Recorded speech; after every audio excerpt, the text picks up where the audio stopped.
Beaucoup de critères à prendre en considération lorsqu'on fait la recherche des produits, surtout pour vendre sur Amazon. En ce qui concerne Etsy, c'est un peu différent parce que c'est des produits handmade qui sont beaucoup plus sollicités. Alors dans cette vidéo-ci, nous allons nous attarder sur 6 critères à prendre en considération qui sont très importants que vous devez mettre en place lorsque vous faites votre recherche de produits. Mais vous aurez besoin des logiciels tels que Helium 10 ou Jungle Scout ou AmScout pour ceux qui l'utilisent également pour faire votre recherche de produits. Je suis Alban Degoué, entrepreneur sur le web et e-commerçant depuis 2007 sur les plateformes comme eBay. J'ai commencé mon aventure sur Amazon en 2017 et je vends un produit avec 4 variations. Dans cette chaîne-ci, je vous parle de mon expérience, je vous présente mes chiffres, je vous aide à atteindre votre indépendance financière grâce à l'e-commerce. Si vous avez des questions et si vous avez des préoccupations, j'ai le lien qui se trouve dans la barre de description où je vous offre 15 minutes de coaching gratuitement. Et si vous voulez aller plus loin, il y a une autre option pour faire beaucoup plus d'heures de coaching. Je vous offre mon e-book que vous pouvez télécharger et ça vous aidera à vous lancer, à faire vos premiers pas dans le e-commerce. Alors, si ce type de vidéo vous intéresse, je vous invite à vous abonner, à activer la cloche de notification pour recevoir mes prochaines vidéos. Je poste tous les vendredis à partir de 17h heure de l'Angleterre. Alors, les 6 critères à prendre en considération lorsque vous faites votre recherche de produits sont les suivants. J'ai noté les catégories. Il y a des catégories dans lesquelles vous pouvez vendre en tant que débutant et il y a les catégories que je peux vous conseiller à vous lancer quand vous êtes un peu avancé. Et il y a les catégories à éviter et les catégories dans lesquelles vous ne pouvez pas vendre tout simplement parce que ce sont des catégories qui sont fermées en fait, quoi. Il y a le budget également, on va parler du budget. Le budget, c'est quelque chose de très difficile à aborder parce que ça dépend de chaque personne. Chacun a son budget lorsqu'il veut se lancer. Donc, je vais vous donner une astuce que vous devez prendre en considération en fonction de votre budget. Et le troisième point, ce sera votre pouvoir d'achat. C'est-à-dire, en considérant aussi votre budget, il faut savoir quel type de produit vous pouvez choisir et les quantités. Ce qui me ramène au quatrième point qui est sûrement les quantités, le prix d'achat de votre produit, le prix de vente du produit et les quantités minimales qu'on appelle le MOQ, qui est en anglais le Minimum Order Quantity. Et puis nous allons aborder aussi le chiffre d'affaires. Dans le chiffre d'affaires, c'est un indicateur qui pourra vous aider à savoir si la niche dans laquelle vous souhaitez vendre est intéressante, si la demande est élevée. Et enfin, avec les évaluations, vous pouvez justement savoir si la compétition est très élevée ou pas, si ce sera une bonne niche dans laquelle vous pouvez vous lancer. Alors, on va commencer tout simplement d'abord avec les catégories. Donc, je vais partir sur mon CLF central et je vais vous montrer un tout petit peu les catégories. On va parcourir les catégories ensemble et on pourra voir les catégories qui sont totalement à éviter, les catégories qui sont beaucoup plus pour les experts et les catégories qui sont pour tout le monde. Nous sommes ici sur le CLF central et vous pouvez voir ici la liste des catégories. Donc, il y a animalerie. Animalerie, c'est une bonne niche si vous vendez, si vous êtes passionné par les animaux, vous pouvez justement vous lancer sur l'animalerie. Les gadgets pour les chiens, pour les chats, des petits jouets, c'est une très bonne niche et c'est une niche à forte demande. Donc, si c'est une niche qui est aussi compétitive en fonction de la sous-niche dans laquelle vous voulez partir, on ne va pas entrer dans trop de détails, c'est juste les grandes catégories qu'on va aborder dans cette petite vidéo-ci. Alors, nous avons aussi auto et moto qui est une niche qui est OK. Donc, pour ne pas parcourir toutes les niches, je vais aller dans les niches que je ne vous conseille pas, pour lesquelles je ne vous conseille pas de vous lancer. Alors, il y a beauté et parfum.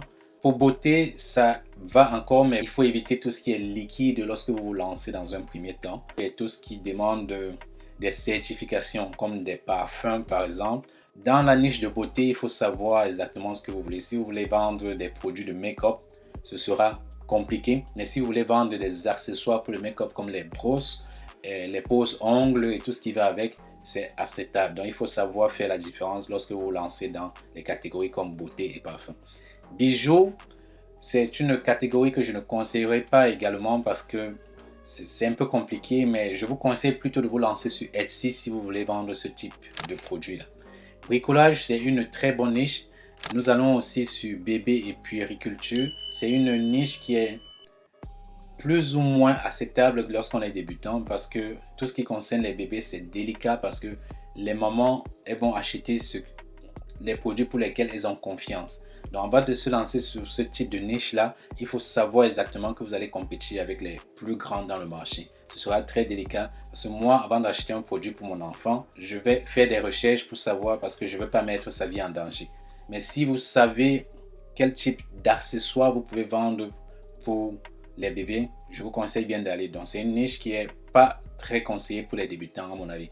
CD et vinyle, c'est une niche qui est gated. C'est une niche dans laquelle vous ne pouvez pas vendre parce que vous voyez déjà ici, il y a ce petit cadenas qui vous indique que vous ne pouvez pas vendre dans cette niche. Et moi non plus. Chaussures et sacs, tout ce qui est textile, tout ce qui est chaussures, je ne vous conseille pas parce qu'il y a beaucoup de retours pour ces produits-là. Si j'achète un produit sans l'avoir testé et qu'il arrive chez moi à la maison, je me rends compte que j'achète la taille 43, mais c'est bien la taille 43, mais elle arrive, elle est un peu plus grande, je vais la retourner. Si elle est plus petite, je vais retourner également. Donc, c'est une niche qui demande beaucoup de capital pour se lancer et ce n'est pas vraiment conseillé pour les débutants. On va juste parcourir les niches qui ne sont pas conseillées, que je ne vous conseille pas. On va aussi aller sur les DVD et les Blu-ray. Pour moi, c'est la même chose que les CD et les vinyles. C'est des niches que je ne vous conseille pas du tout. D'ailleurs, vous ne saurez pas imprimer et vendre vos DVD. Vous aurez juste la possibilité de vendre les DVD et les Blu-ray qui sont déjà utilisés, qui sont sur le marché. Et moi, je trouve que c'est une niche qui est en train de perdre de la croissance parce qu'aujourd'hui, avec l'ère du digital, personne n'achète plus les DVD, à mon avis.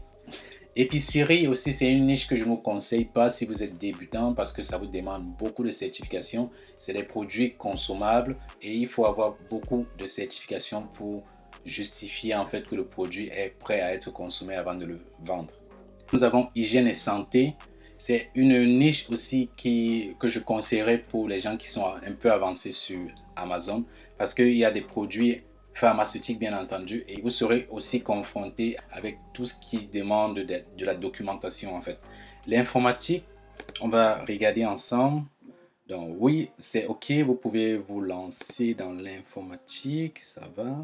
Instruments de musique, c'est une niche assez spécifique. En fait, les DJ et comme tout autre musicien ou artiste, on achète des produits de marque, des produits qui ont fait leur preuve.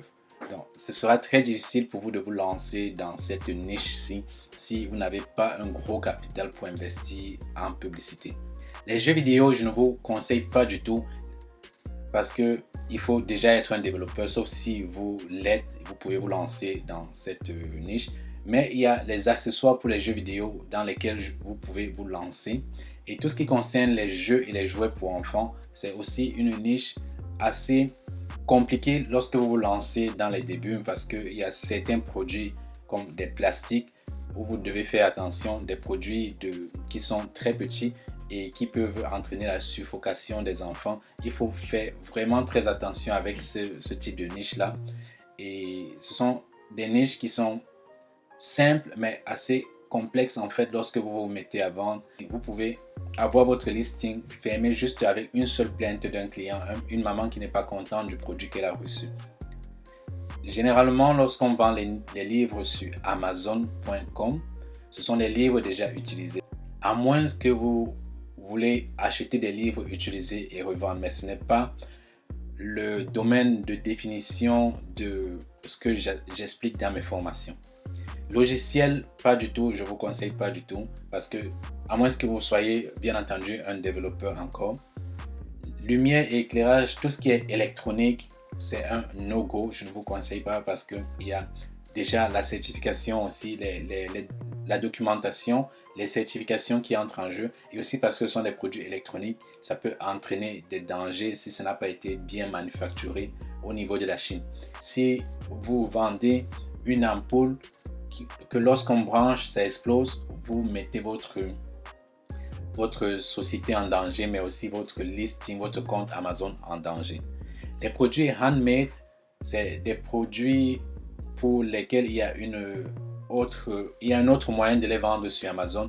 Lorsque vous vous lancez sur Amazon, sur le seller central, vous ne pouvez pas vendre le handmade de cette façon-ci.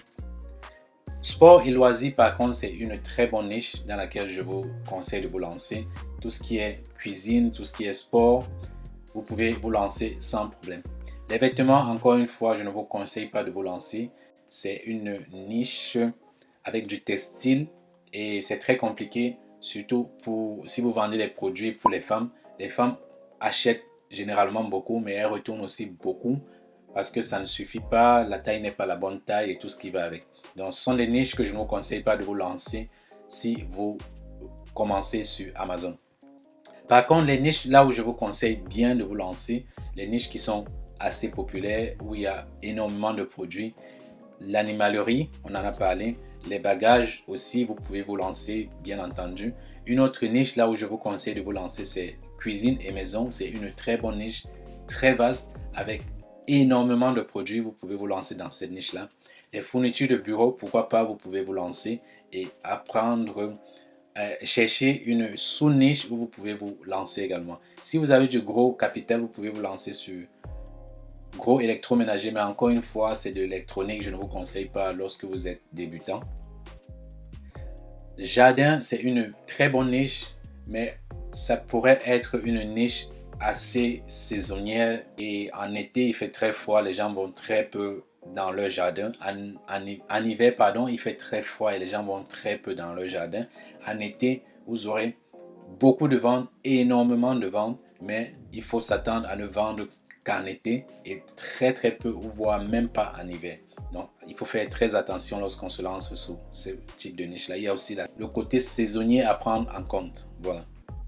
Si vous voulez savoir un peu plus sur les produits et les catégories à choisir, n'hésitez pas à me dire en commentaire ce que vous avez pensé. Et le deuxième critère à prendre en compte, c'est votre budget de départ. Le budget, c'est un sujet assez compliqué aussi à aborder parce que si votre budget est très bas, il sera très difficile de trouver des produits à vendre. Si vous avez un budget très élevé, vous aurez beaucoup de choix de produits et vous pouvez vous lancer sur n'importe quel produit, en quelque sorte. Et le budget idéal que je vous conseillerais d'avoir, c'est minimum 4500 euros. Pourquoi 4500 euros? Parce qu'il vous faut avoir votre budget initial de 3000 euros avec lequel vous ferez votre premier achat en Chine et avoir ce budget de réserve de 1500 euros pour passer la deuxième commande. Alors lorsque vous voulez passer la première commande, vous allez verser un acompte de 30% pour que le fournisseur fabrique vos produits et lorsqu'il aura fabriqué votre produit et vous aurez fait la vérification de produit, si tout est OK, vous allez payer la balance qui est de 70% et vous aurez les produits chez vous. Et lorsque vous allez commencer à les vendre, vous n'aurez pas attendu la fin, vous n'aurez pas attendu de vendre totalement toutes les quantités que vous avez commandées pour la première commande avant de passer la deuxième commande. Donc, il vous faut donc, avec cette réserve de 1500 euros, passer la deuxième commande, faire un acompte pour la deuxième commande. Pendant que la production de la deuxième commande se fera, vous aurez écoulé la première commande et vous aurez donc le capital final pour verser et faire votre deuxième commande définitive. C'est pour ça que je vous conseille d'avoir 3000 euros pour la première commande et 1500 euros de réserve pour faire la deuxième commande au milieu des ventes de la première commande. Donc c'est un peu la stratégie à mettre en place. Donc, le pouvoir d'achat, mais ici on va s'attarder uniquement sur le volume de vente. Donc lorsque vous achetez, lorsque vous faites votre recherche de produit, il faut voir en fonction, si vous tombez sur un produit qui vend par exemple 200 par jour et que vous n'avez qu'un budget de 3000 euros, et si le produit coûte par exemple 5 livres à l'achat, il sera très difficile pour vous de compétir avec ce type de produit-là. Parce que vous n'aurez pas le capital pour pouvoir acheter et vendre et vous ravitailler rapidement. Donc ce sera un peu très difficile, soit d'acheter la quantité qu'il faut vendre peut-être par mois et de vous ravitailler le plus tôt possible lorsque vous aurez écoulé vos marchandises. Donc, si vous lancez sur des produits qui se vendent environ 10 unités par jour et qui coûtent 3 livres à l'achat et se vend à 15 livres, c'est un bon produit. Mais par contre, si vous vous lancez sur des produits qui s'écoulent à 200 ou 300 unités par jour et vous allez acheter seulement 500 ou 1000 unités, vous n'aurez pas tenu un mois avec ce type de produit-là. Et ce qui fait que tous les efforts que vous aurez mis pour avoir les produits, pour être à la première page de vente, seront à l'eau lorsque vous aurez tout le temps que vous aurez attendu pour vous ravitailler pour la prochaine commande. Il faut savoir que lorsque vous avez un budget limité, vous devez vous fixer un prix qui ira avec votre budget. C'est-à-dire que si vous avez par exemple 3 000 € de budget, il faut vendre des produits qui coûtent entre 15 et 20 €. Et ce type de produit coûte en Chine entre 2 et 5 € par exemple. Donc, si vous cherchez ce type de produit en Chine, vous serez donc limité sur la quantité que vous aurez à acheter et vous allez négocier le minimum de quantité avec vos fournisseurs. C'est-à-dire qu'avec 3 000 €, si on prend un exemple d'un produit qui se vend à 3 $ en Chine et qui vous revient à 3 € lorsque vous le recevez, vous aurez seulement la possibilité d'acheter 1000 produits. Avec ces 1000 produits-là, vous pouvez les vendre peut-être à 15 ou 20 € en fonction du marché. Et vous pouvez peut-être dans ce cas-là vendre environ 15 unités par jour pour tenir minimum 2 mois. Ensuite, nous allons nous attarder sur le chiffre d'affaires. Le chiffre d'affaires est assez très simple à comprendre. Si parmi les 60 produits qui s'affichent à la première page de vente, si au moins 10 de ces vendeurs ou de ces produits ont au moins le chiffre d'affaires que vous souhaitez faire, c'est un produit sur lequel il y a assez de demandes et pour lequel vous pouvez vous lancer. Donc, si votre chiffre d'affaires que vous souhaitez faire, par exemple, de 5 000 € par mois, et qu'à la première page de vente, vous avez au moins 10 produits qui font 5 000 € par mois, ça veut dire qu'il y a de la demande pour ce produit. Et c'est un critère donc, que vous pouvez mettre dans votre checklist pour commencer à faire votre recherche de produits. Mais s'il y a moins de 10 produits qui font 5 000 € par mois, vous devez considérer chercher un autre produit par exemple. Mais il y a beaucoup d'autres critères à prendre en compte, comme les évaluations. Pour finir cette vidéo, nous allons donc nous attarder sur les évaluations. Pour mesurer la compétition dans un marché, il faut voir donc les évaluations. Ceux qui ont beaucoup d'évaluations, environ 1000, 5000, 10 000, 20 000 évaluations, sont ceux qui sont établis depuis longtemps et qui vendent généralement beaucoup. Ils ont la plus grosse part de marché généralement. Et ceux qui ont 50, 100, 2, 10 évaluations sont ceux qui viennent de commencer et qui sont en train de faire des efforts pour vendre beaucoup plus. Donc si à la première page de vente, vous avez environ 5 ou 10 vendeurs qui ont moins, pour moi c'est le critère que je mets beaucoup en place, qui ont moins de 75 à 100 évaluations clients et qui arrivent quand même à faire 5000, qui arrivent à faire votre chiffre d'affaires de vente souhaité, ça veut dire qu'il y a de la demande pour ce produit et c'est un produit pour lequel vous pouvez vous lancer. Et lorsque vous recherchez dans les produits, je vous conseille de chercher parmi ces produits-là celui qui a le moins d'évaluation et de regarder la possibilité d'améliorer le produit pour le remettre en vente. Enfin, pas celui qui a le moins d'évaluation, je voulais dire celui qui a les plus mauvaises évaluations. Donc, Amazon a environ 5 étoiles pour ses évaluations. Et si parmi les 5 étoiles, il y a un produit qui a 2,5 étoiles ou 3 étoiles, c'est considéré comme un mauvais produit. Et si vous pouvez dénicher ce type de produit et que ça répond aux autres critères, vous l'améliorez et vous essayez de le vendre en apportant de la valeur aux clients. Voilà, on a abordé les 6 critères qui sont les catégories dont vous devez faire attention aux catégories, ne pas vendre dans les catégories qui sont restreintes et dans les catégories qui sont risquées, comme la catégorie des enfants, comme je vous disais, la catégorie aussi des produits qui sont liquides. Tout ce qui est liquide, il faut éviter. Tout ce qui est vêtements, il faut également éviter. Donc, on a parlé de votre budget également. Votre budget va déterminer le type de produit, le volume de vente, le prix d'achat du produit et le prix de vente et surtout les quantités que vous aurez à acheter. Donc tout ça se regroupait dans plusieurs différents critères qui sont le volume de vente, les produits, le prix d'achat du produit, le prix de vente du produit et les quantités. Et enfin, votre chiffre d'affaires, celui que vous souhaitez réaliser. Si vous souhaitez réaliser un chiffre d'affaires, il faut considérer en fait que à la page de vente, au moins 10 vendeurs font ce chiffre d'affaires-là. Et les évaluations, pour terminer, vous devez considérer au moins 5 vendeurs à la page de vente qui font votre chiffre d'affaires, mais qui ont très peu d'évaluation, qui se mettent à vendre au moins carrément. Donc, si vous considérez tous ces 6 critères-là, vous aurez beaucoup de chances de trouver un produit rentable. Mais il est très difficile de trouver ce type de produit, donc il faut faire la recherche beaucoup plus longtemps avec des logiciels comme Jungle Scout et Helium 10.